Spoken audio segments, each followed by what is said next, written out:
I'm here in the centre of High Wycombe in Buckinghamshire, probably the most unlikely spot for an Iron Age hill fort.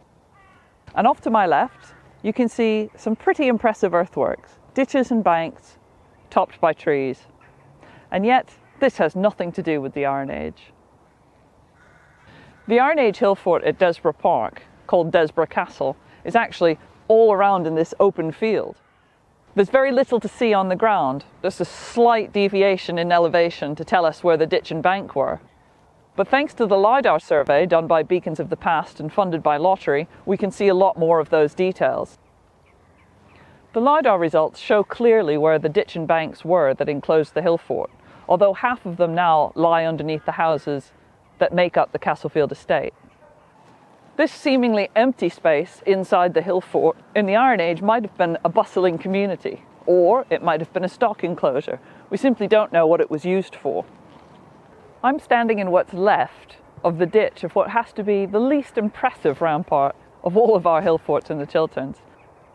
There's not a lot of it left. It was probably graded away through agricultural use of this area in the medieval period, and certainly some of the banks might have been repurposed for the larger medieval earthworks. Over my left shoulder and through the trees is the West Wycombe hill fort. These two hill forts would have been intervisible with each other, and they're strategically placed on either side of the Wye Valley. The people who built this hill fort, and who built West Wycombe Camp, would have been living in this area and farming on the slopes of the Wye Valley, indeed the very slopes that are now covered by housing.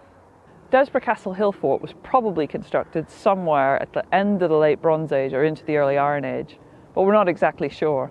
There's been some small excavation, but only a few shards of pottery showing up that were somewhere in the Iron Age. The reason for siting it here, apart from views across the valley and its potential relationship with West Wycombe Camp, might be because of a Bronze Age bowl barrow. This is a type of burial mound. It would have been just over here. And these types of barrows probably date from around 2200 BC to around 1500 BC. That's a lot earlier than the hill fort, but it might have marked out this hillside as a significant place. The earthworks behind me are a legacy of the anarchy period, that time when Empress Maud and King Stephen were vying for supremacy of the country in the 12th century. Although the records are scant, there is a mention of Stephen at the Siege of Wycombe, and it's very likely that these earthworks represent part of those defences during the siege. There are no stone remains of buildings or the tower left inside the earthworks. Those have long ago disappeared.